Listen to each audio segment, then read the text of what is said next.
beginning of June 2011, people from many countries came to Lviv-Lychakiv Memorial Cemetery. They arrived from Italy, Armenia, Russia, and from different regions of Ukraine. Yet most of the pilgrims were from Poland. Among them, there were Minister of National Minorities of Poland, Polish senators, and many clergymen of the Polish Catholic Church. All these people headed to the cemetery of Iglets, a part of Lychakiv cemetery where Polish fighters for their native town are buried. In the Soviet times, authorities were trying to suppress memories about them, as well as memories about Polish history of Lviv. Communist authorities did their best to eradicate memories not only about prominent Poles, but also about entire pre-Soviet life in Galicia. In the name of the Father, the Son, and the Holy Spirit. It was in 1951 that secretly, at night, a group of Catholic believers found their way to the cemetery and opened the crypt with the body of the righteous man. The coffin was taken to another family crypt to rest in peace. Next day, the KGB officers came to destroy the tomb of this man, but found that his crypt was void. It took more than 70 years for the body of this man to rest in peace in its initial place. All these people gathered together here to manifest their respect to him and to commemorate him. That man was a patriot of Poland. He was a Polish senator and a member of the Galician Sejm. He was the last Lviv Armenian Catholic Archbishop and the Metropolitan of Poland. That man was an Armenian by origin. His name was Joseph Theophilos Theodorovich. The reburial of the Armenian Archbishop of Poland is just a minor point in a long and old story which we would like to narrate. This is a story of long-lasting and forced exodus of the Armenians from their native lands in Transcaucasia and Minor Asia. This is a story about a myriad of Armenian communities dwelling in the Eastern and Western Europe in the Middle Ages. This is the story about a nation which benefited Europeans with spiritual and cultural heritage of tremendous value. This is a story of the Armenian heritage in Europe.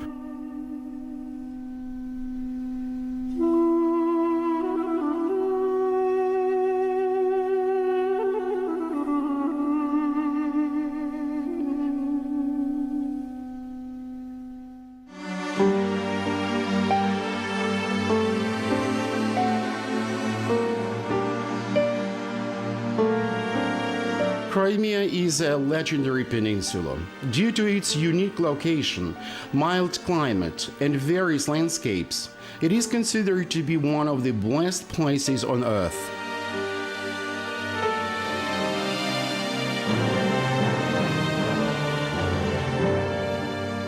Some historians trace Armenians' arrival to Crimea around 6th-7th centuries.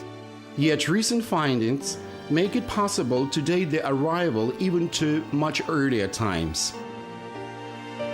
One of the major migration waves of the Armenians to Crimea was in the middle of the 11th century, when ancient capital of Ani fell down. As political and economic conditions were improving, more migrants were settling down here.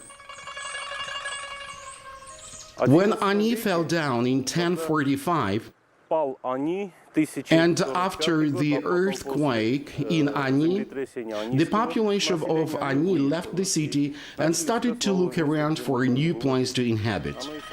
During the 12th and 14th centuries, Armenian colonies in Kaffa or Theodosia, Sudak and Solhat, which is the old Crimea, were so big that in European documents of that time we can find Latin names of Armenia Magna and Armenia Maritima. That means Great Armenia and Maritime Armenia. In the 13th and 14th century, there were so many Armenians in Crimea that Crimea itself sometimes was called Maritime Armenia. So just imagine, according to some data, there were 200 Armenian churches. In Theodosia alone, there were 47 churches. As hardships grew up in Armenia, more immigrants were moving to Crimea. In the 12th century, there were about 40 parishes of the Armenian Apostolic Christians. Armenians became the second biggest ethnic group in Crimea after the Turkish-speaking population. According to the census of 1470, Armenians made up two-thirds of Theodosia population. Merchants and craftsmen found here good markets, sea and land routes made their trade especially profitable. Due to their tolerance and hard work, Armenians were living in peace with their neighbors. Armenians who settled in Crimea immediately started to build churches and schools. The monastery schools, writers, painters were educated in monastery schools at Kaffa and Surpkhach.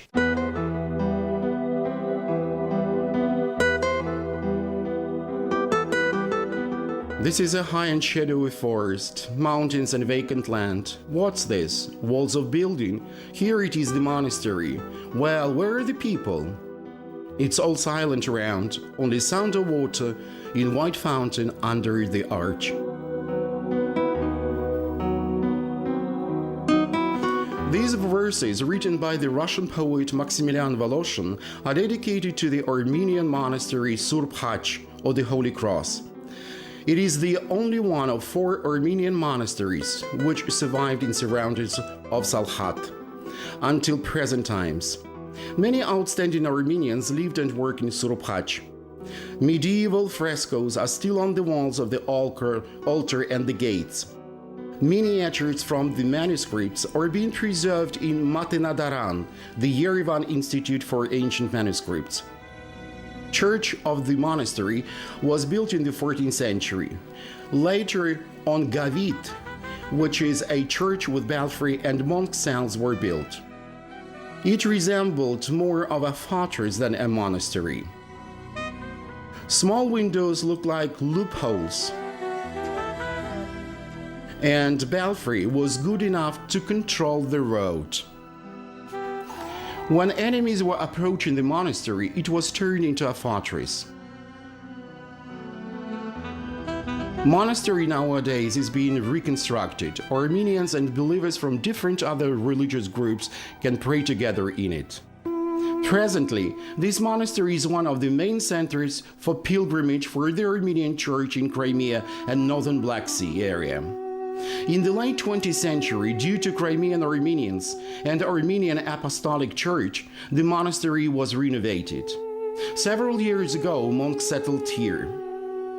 It means that the tradition is being still preserved. So new Khachkars bless the ancient Crimean land.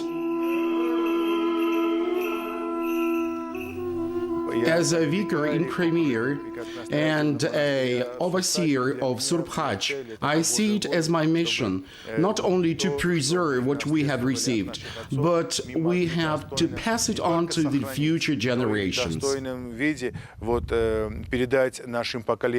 Small Armenian town Kazarat was at the outskirts of the monastery until the end of the 15th century. Armenian princes kept their troops there to protect Kaffa, as it was agreed with Genoas according to the treaty. In Kaffa itself, there were Armenian schools, dozens of churches, banks, trade houses, hotels, craftsman shops. So the city was one of the major centers of Crimean Tatars.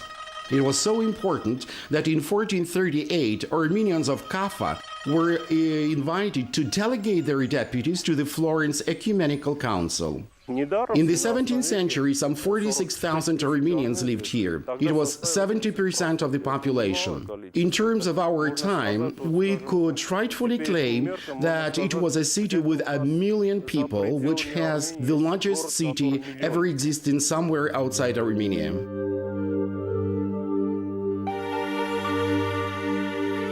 Even in the beginning of the 20th century, there were 7 Armenian churches. Armenians made a quarter of the population here before the Second World War. Currently, in a few churches remaining after the collapse of the Soviet Union, services are conducted in Church Slavonic language. Churches belong to the Russian Orthodox Church.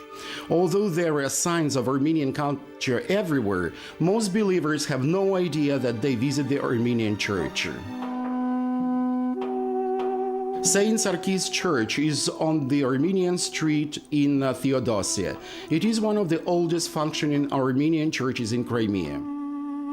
In Saint Sarkis Cathedral, in Middle Ages, they operated one of the major scriptoriums, the school for miniature and engraving. There is an inscription on the wall of this temple stating that the temple was rebuilt after the fire of 80.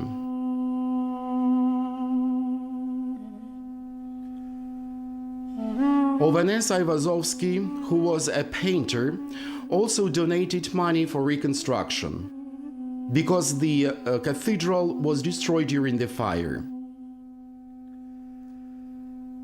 Surp Sarkis was important to him. He was baptized in it and was buried here.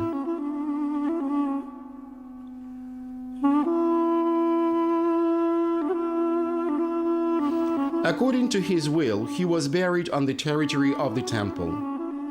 It is written in Armenian on marble plate, "Born as a mortal human being, left immortal memories." Lives and destinies of the Crimean Armenians usually were taken as hostages to fighting and bargaining among the big players here. First, Genoas and Seljuks, Osmans, Tatars, and Russian Empire. Armenians were given self-government and privileges, or they were pushing them around. Next day, they could be forced out of here, and that was done during the reign of Russian Queen Catherine II. In order to undermine the economy of Tatar Khanate, Catherine II decided to transfer people from here. So Armenians were deported 3 times. First time it happened in 1779, the second one after the Russian-Turkish War, and the third time after the Second World War.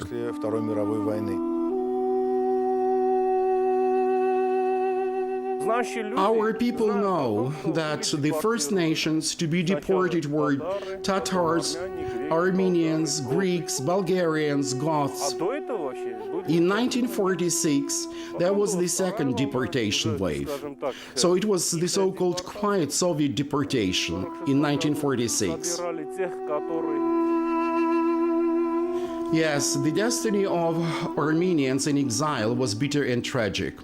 As a result of Turkish genocide in the beginning of the 20th century, a new wave of migration to Crimea took place. This time, people fled from the Western Armenia and other regions of Ottoman Empire. They arrived here looking for shelter and protection, counting on Armenians who were already living here for ages. As a rule, they have been starting their new settlements from building churches. Armenian church in Yalta is similar to the ancient church Rapsime in Echmiadzin. The Crimean Surp Rapsime was constructed and was funded by the Baku industrialist Ter Khukasov in 1914. And in 5 years, the church was closed by the atheists, and the atheists and KGB closed it. But even when it was functioning as a warehouse, the music and the words of the Armenian service was heard in it. There is a saying that God is testing those people whom he loves the most. And God really loves Armenians a lot. Turmoil in Armenia forced Armenian people to move all around Europe. In every European country, we can find Armenian roots. our Armenian influence, Armenian heritage, because Armenians are the people who are coming to create. They are coming to become a part of a nation. Armenians go to new places to create things together with Ukrainians, Polish people, Romanians, and this is what other people appreciate much. Historians assume that Armenians lived in Galicia since the 10th century. King Danila Galitsky invited Armenians in the middle of the 13th century to take part in the foundation of a new city. The city was named after his son Leo. But even earlier, in the 9th and 10th centuries, Armenian warriors from Kaffa were invited to protect borders and to fight contenders. Armenian community in Lviv was one of the biggest in Ukraine. It was here in 1364 that the diocese center was founded for Armenians in Rus and Wallachia. Lviv was granted Magdeburg law in the middle of the 14th century. According to the law, national communities received local self-government. Armenian court appeared to be in the center of the city of Lvov.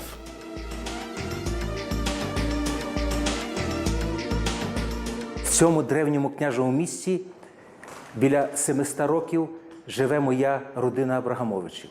My Abrahamovich family lives in this ancient city for over 700 years.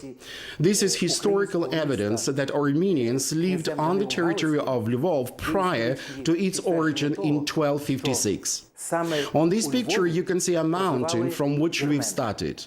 Тут було поселення вірмен.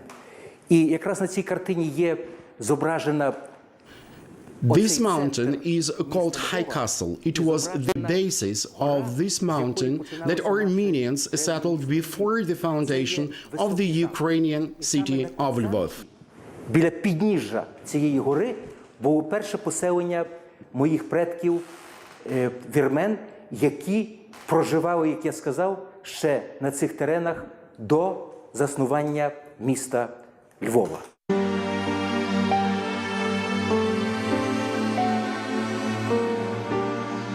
Armянskaya Street became a central part of the Armenian quarter. This name is mentioned for the first time in the documents around 1441. Armenian temple is mentioned on Armянskaya Street even 100 years earlier. Armenian diaspora consisted mostly of merchants. They were brave, courageous people providing linkage between the East and the West. Armenian merchants spoke many foreign languages.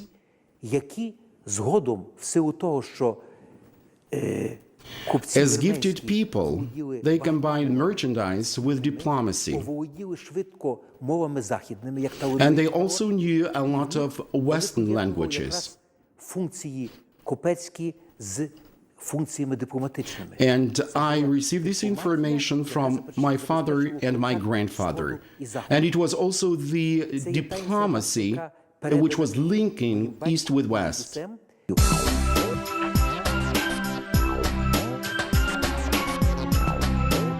Armenian printing house was working in Lviv since the 16th century.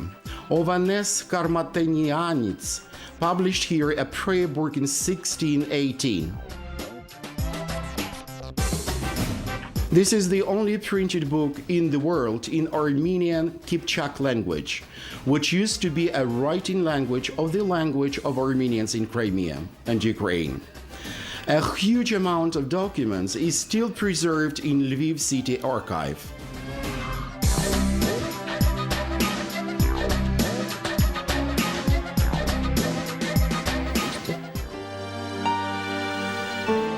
So history of Galicia land was not easy at all. Armenian community went through common hardships.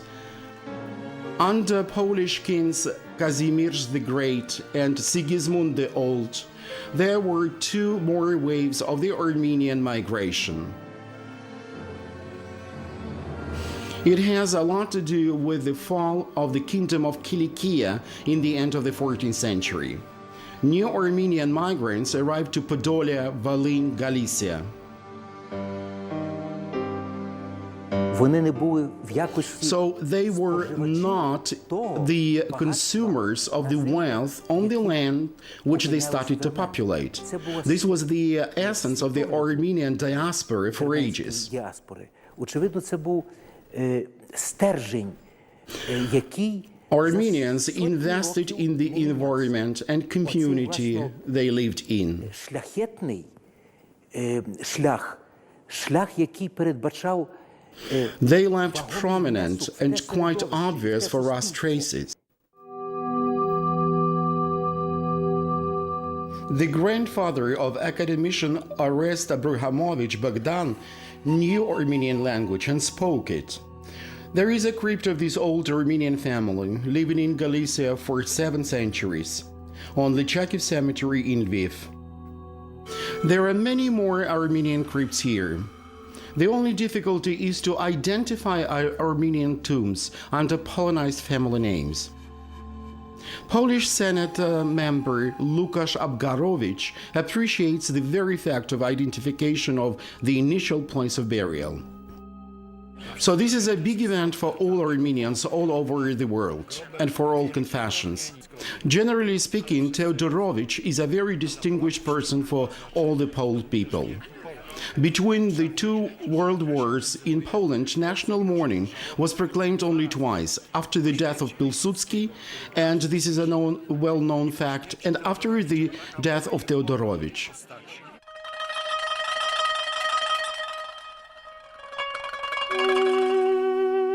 A big group of Armenian painters worked in Lviv. Pavel Bogushevich and his son Zhimon are one of the most gifted painters. Due to them and their students, we can see the faces of prominent Armenians of all times.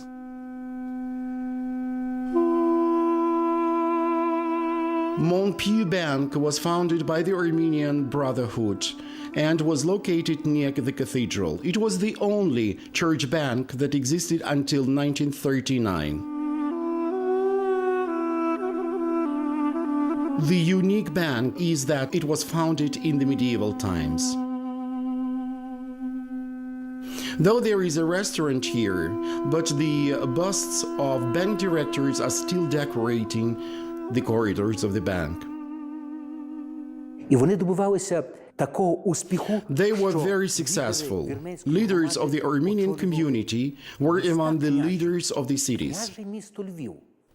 Bogdan Zhimorovich became the mayor of Lviv. Ми знаємо зі історії, And we know that according to his will, he left all his huge amount of wealth for the city of Lviv. And this is the unprecedented fact. для розвитку міста Львова. Armenians presented to the city of Lvov the historian Sadak Baranch, pharmacist and kerosene lamp inventor Ignat Lukashevich, well-known chemist in the 40s of the 19th century, the chemist and doctor Theodor Tarasevich. Tarasevich was the first to discover the healing powers of springs near Truskovets. Nowadays, we all know it as a well-known resort. It's not widely known that the outstanding pianist composer, one of the founder of the Galician Music Society, Karol Mikuli, was also of an Armenian origin. Unfortunately, contemporary encyclopedias treat these people as the Poles, Hungarians, and Romanians, but all of them were always conscious of their Armenian origin.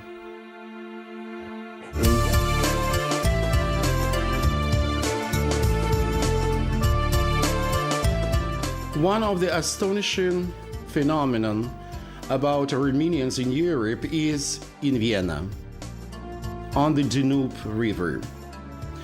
It's namely to Vienna that a big group of priests, Mkhitarists, moved after a Napoleonic victory, nearby Trieste on the beginning of the 19th century. Mkhitar, the founder of the order, escaped from Turks from Constantinople to Vienna and founded monastery on presented to him island San Lazzaro del Armeni.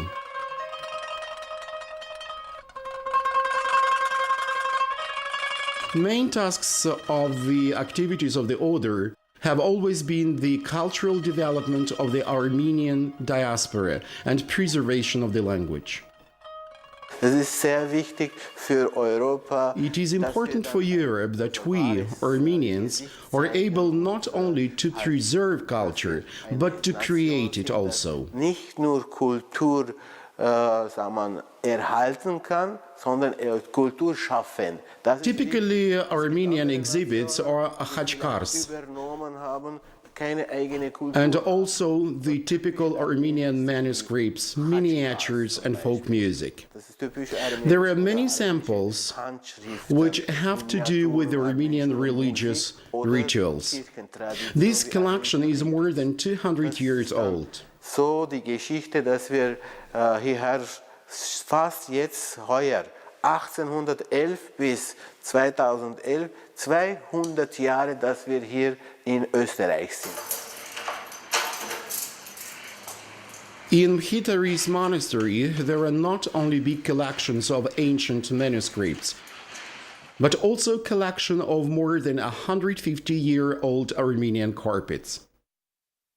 Im Allgemeinen ein Pater, Mechitaristenpater. Mchitaris priest is the first and foremost a spiritual leader, a keeper of old culture. He is a collection, a keeper, and a protector. These are three aspects, very important aspects for tradition, for upcoming generations. All Armenian antiquities that are found in Armenia, Lebanon, Syria, Turkey, and the US, they are all sent here to Vienna. So the first is in San Lazzaro, the second is here. We collect cultural values for over 200 years. Haben die hier nach Wien geschickt, Mutterhaus, ja, zweites Mutterhaus. San Lazzaro, Italien, das eine, hier das zweite, hierher geschickt worden ist es, innerhalb von 200 Jahren. Armenians contributed not only to spiritual life, but also to the material culture of Vienna. Tradition to drink Viennese coffee started after Armenians fled from Turkey to Vienna. Armenians opened the first Vienna Café. Ist eine Recherche, dass jeder kommt auf dasselbe Ergebnis, dass zwei wichtige Personen und beide According to one of the research works, first cafe in Vienna was opened by two persons, and both Armenians. The first was Deodatus Atvasatur, coming from Poland, the second one Georg Kulczycki. Since then, First Cafe was organized and kept by Armenians. Waren sesshaft hier in Österreich. Von damaliger Zeit schon. There is an inscription on Rote Turmstraße with explanations about this fact. Von Armenien. Und gibt es Beweise? Gibt es zum Beispiel im ersten Bezirk, Rote Turmstraße, dort, wo es gezeigt wird und da erklärt wird, erste Kaffeehaus, Wiener Kaffeehaus, eingeführt von Theodatus. The founders of the Vienna cafes were born in Podolia, a part of the Polish kingdom.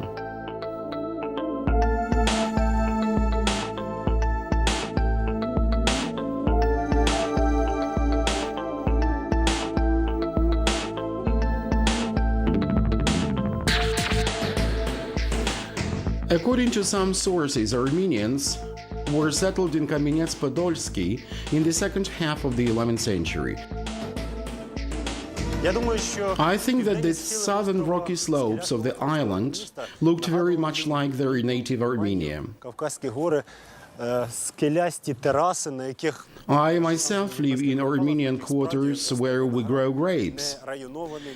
They stick to the stones and climb up just as the Armenians, and take Roots, once again, an ancient Ani people, for whom Kamenets became the second homeland.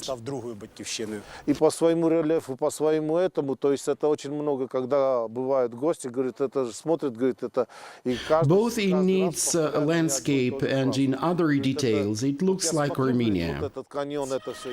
На той час Кам'янець на перехресті торгівельних шляхів, і що немаловажне, In old times, Kamenets was on the crossroad of trade routes. It was well protected, so it gave feeling of protection and security. That was a right place for Armenians, craftsmen and merchants. І отут вони якраз за цими мурами і знайшли гарне ото місто, яке дійсно насправді стало їх другою батьківщиною.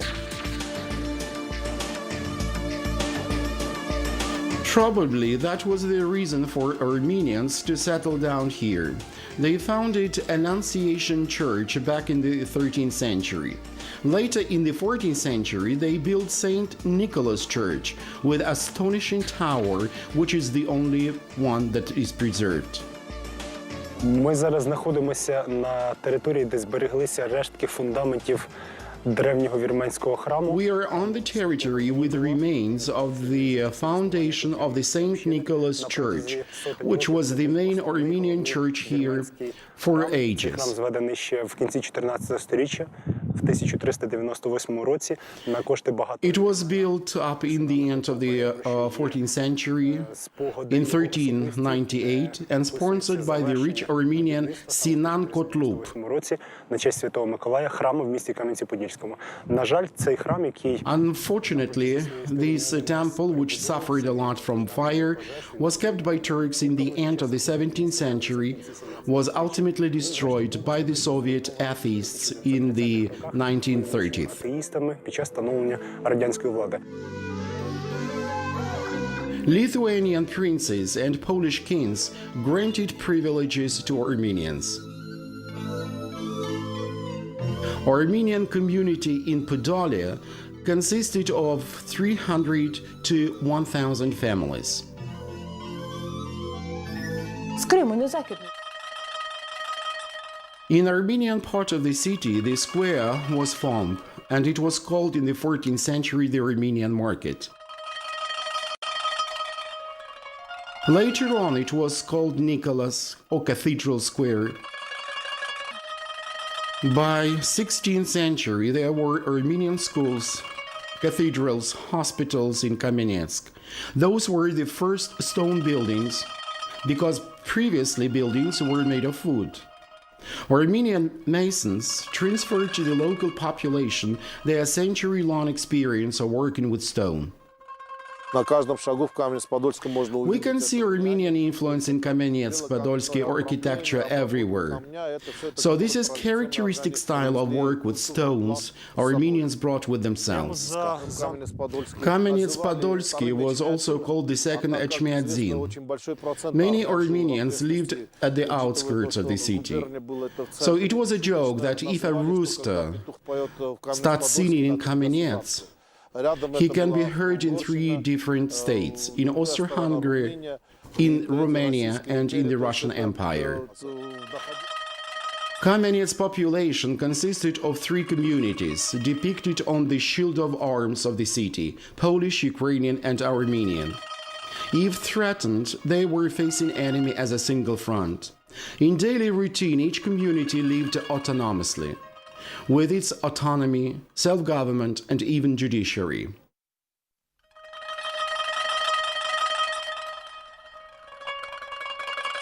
Armenians in Podolia were not only equal to others, but sometimes had privileges. They were eligible to take positions both in the Armenian community and in the entire city. Polish kings always enjoyed privilege, but the Armenians were also paying them back. Дерменські купці надавали послуги самому королю. Armenian merchants lended money to the kings, helped to buy treasures, traveled to Persia and other countries in search of their treasures. In modern terms, they were well connected and they were rich people.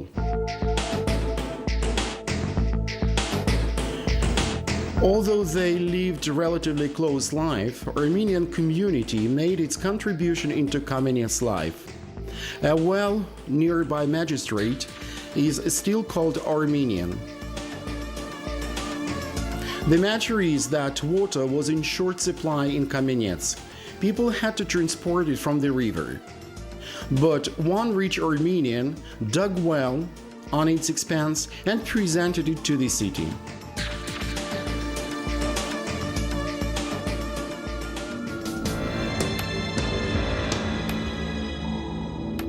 In 1672, Turks ruled Kamenets for over 28 years.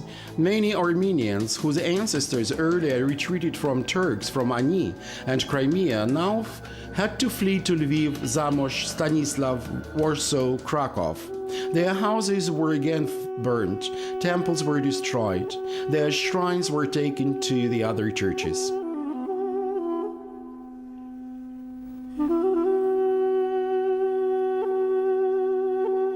Miraculous icon of the Armenian Virgin of Kamenetsk-Podolsky is currently in the Catholic Cathedral. It is still decorated with golden and silver parts and decorations.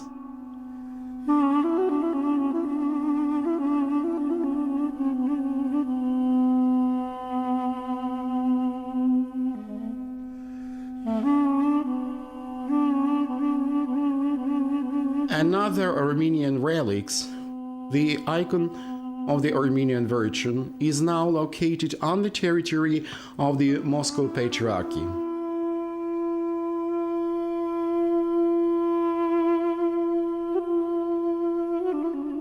Sad eyes of the Virgin and Armenian Khachkars point out to the tragic destiny of the Armenians, who could not avoid Turkish pursuit even in Podolia.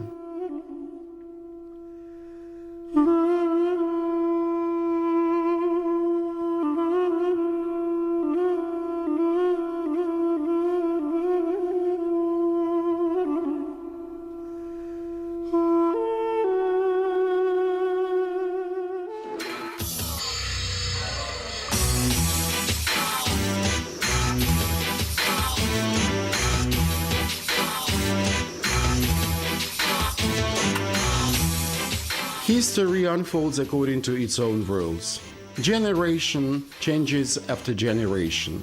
New generation made a tradition to visit after a wedding ruins of old Armenian church.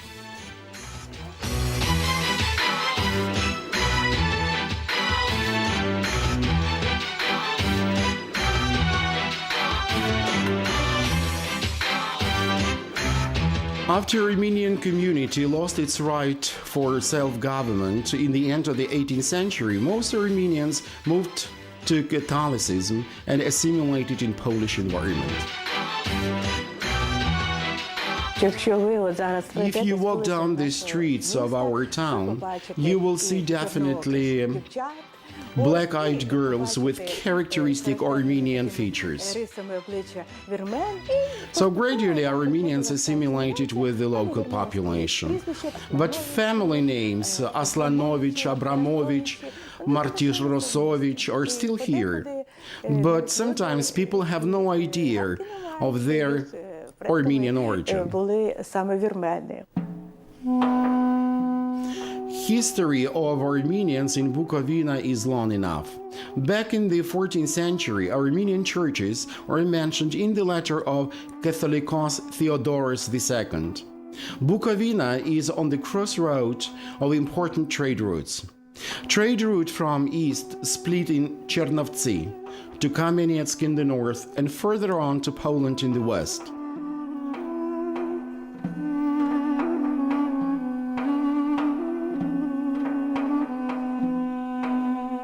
Chernivtsi became the second most important center for Armenian diaspora in Romania after Suceava.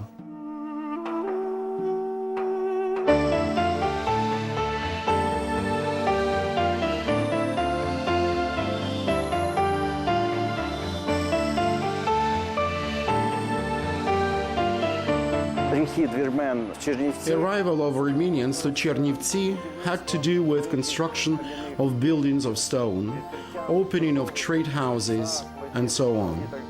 Armenian historian Sadok Baronch links first stamps of the diaspora with the family of Ayvazov, father and two sons.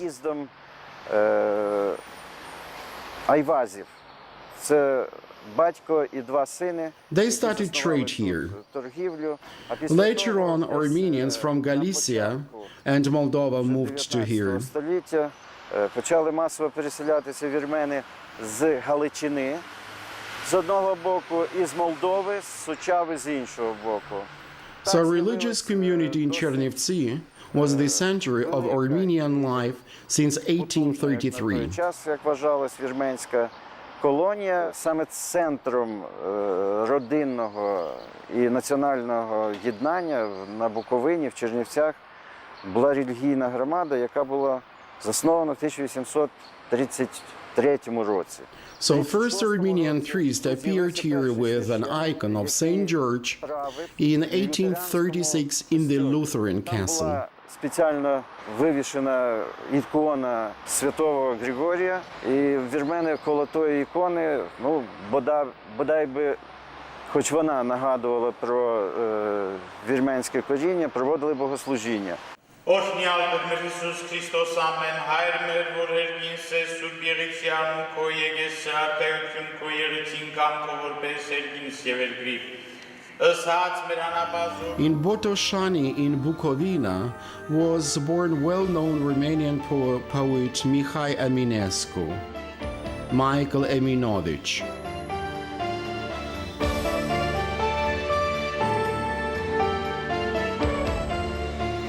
First city theater was founded by Jakob Mikuli.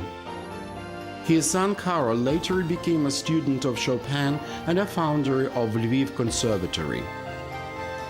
Відомим вірменином був Якоб фон Петрович, перший бургомістр Чернівців. По нинішньому це перший мер, коли Чернівці отримали... Jakob von Petrovich became the first mayor of Chernivtsi after the city received the right to municipal self-government. His family was very rich.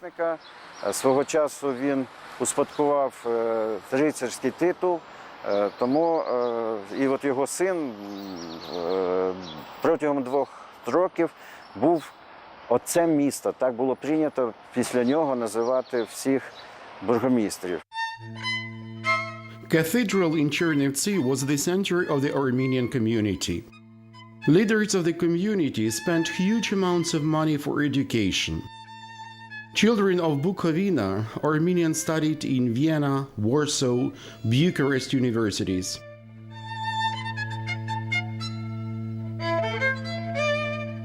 Unfortunately, Soviet power destroyed almost all archives about Armenians in Bukovina, as well as about Jews or Poles. На жаль, ми маємо констатувати, що з приходом Unfortunately, we have to state that after the Soviet power came in 1944, vast majority of archives relevant to Armenian life were destroyed. Personally, in my family, we destroyed almost all photo albums. які збирав роками і мій дід, і мій прадід. Так сталося з багатьма вірменськими родинами. In the end of the 17th, beginning of the 18th centuries, a big number of Armenians from Galicia moved to Bukovina, Pokutta district. Тут перехрещувались торгові шляхи, бо тут була Буковина, яка була під владою Туреччини, а на цій стороні... So there were trade routes here. Bukovina was under Turkey. Right behind Cheremosh River there was Poland, Austro-Hungary. In Kuti conducted several big fairs a year. Заснували Кути. Їх як били там турки, бо це мама розказувала, їм дали таку власть, той король, що прийняв їх, дав таку власть. Armenians established Kuti. All nations live together, Ukrainians, Poles. There are always many mixed marriages among them. А жінка, мама Вермінка, дуже багато є цих.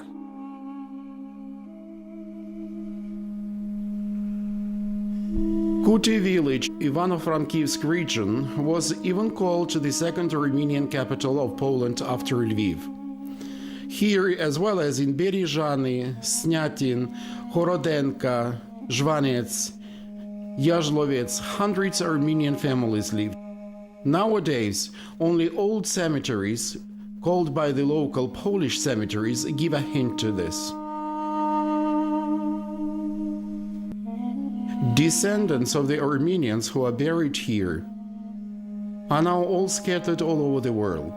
They all had to leave after the 1939 annexation of northern Bukovina and Bessarabia to the USSR.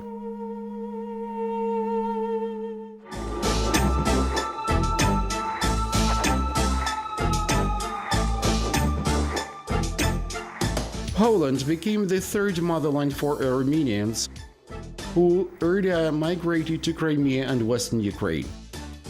Poles always were friendly to Armenians. In Warsaw, Bogosiewicz family settled. The same family which we saw on Baniliv Cemetery.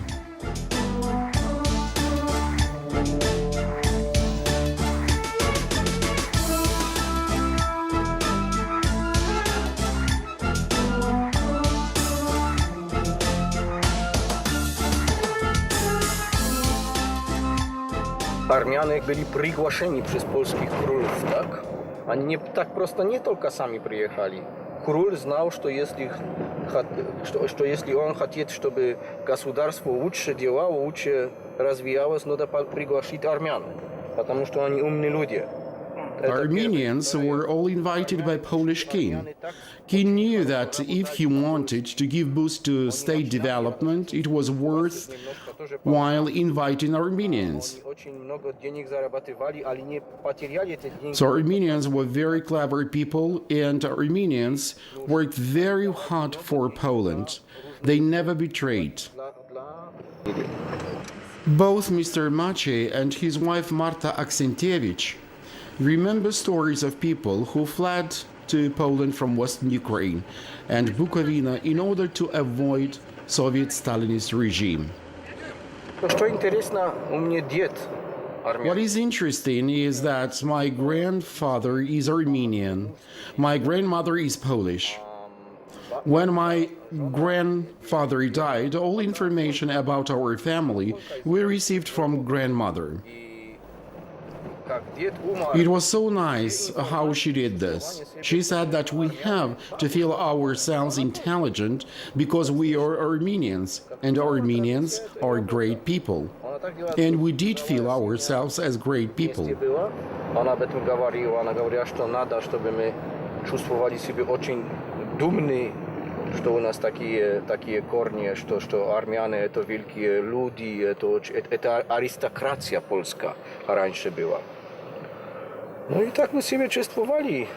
У нас такой был священник. So we had once a priest, Kazimierz Filipiak. He was the last Armenian priest, ordinated by Archbishop Teodorovich. He was Polish from Lviv, but he felt himself as Armenian. He used to say that Armenians in Poland are just like the Polish, to be twice. Pamiętaj, polski Ormianin to 2 razy jak Polak. I my tak говорили.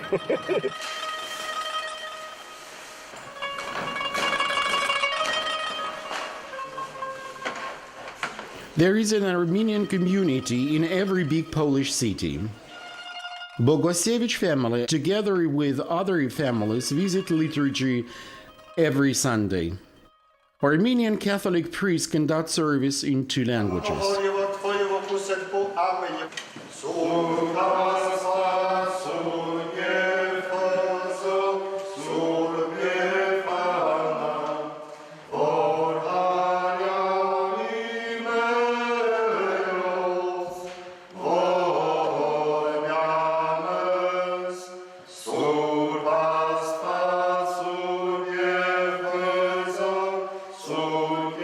Perhaps the faces of these parishioners would not be very similar to the faces of Armenians, but their ancestors once left Ani, the old capital, and their parents were born in Galicia and Podolia and escaped to Poland.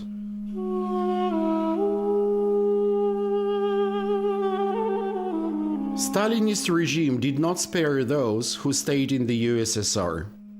They were all named White Poles, and they were all sent to Siberia in wagons for cattle.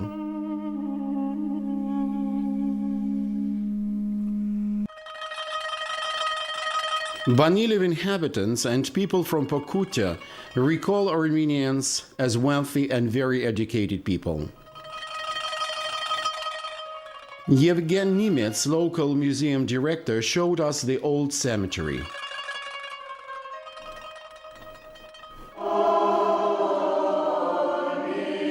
The Armenian cathedral in Kutyn currently belongs to the Ukrainian Orthodox Church.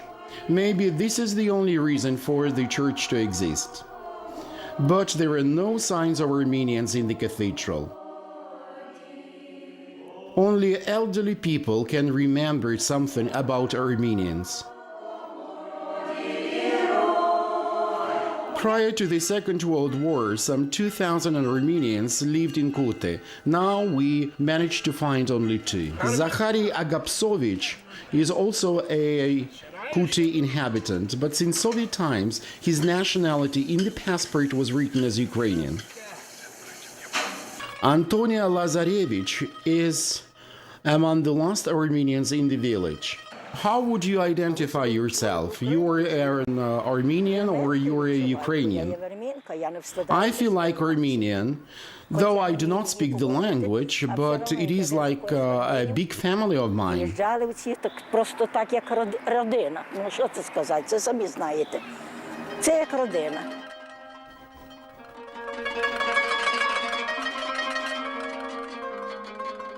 Zhvanets village is right on the border of Khmelnytsk and Chernivtsi regions. As in many other villages of Podolia and Bukovina, Armenians are used to make up to 1/3 of its population.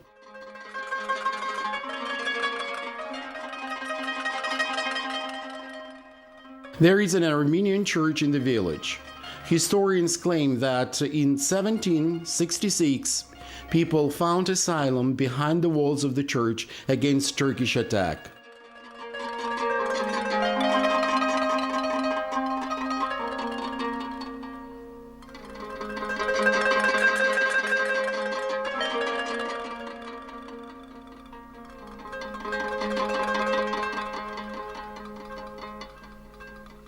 Generations change, but Earth persists. Everything returns to normal.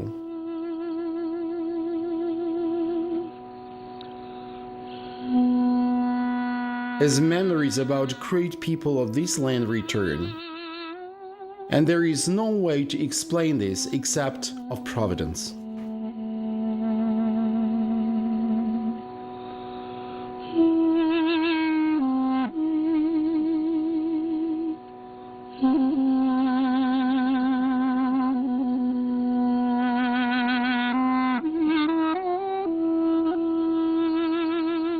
Joseph Teodorovich was the Archbishop of Armenian Apostolic Catholic Church of Poland. This is the way destiny works. The Poles see the descent of Ani Armenians to his last trip. Poland pays tribute to him with representatives of its highest religious and state power. But the last burial service is conducted in Armenian language.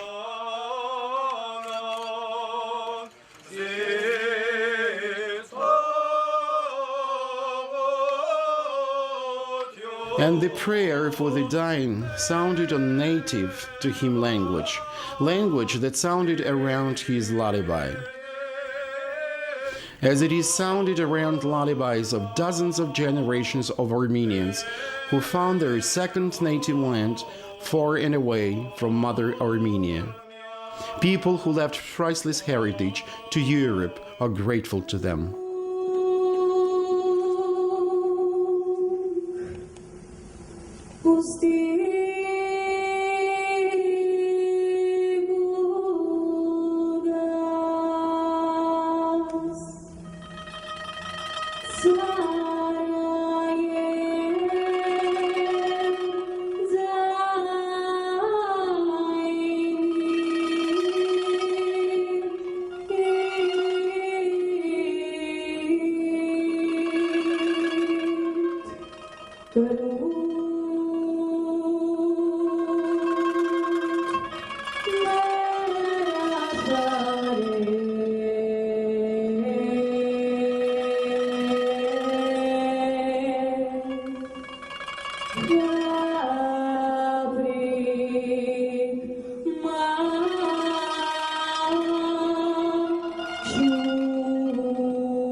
You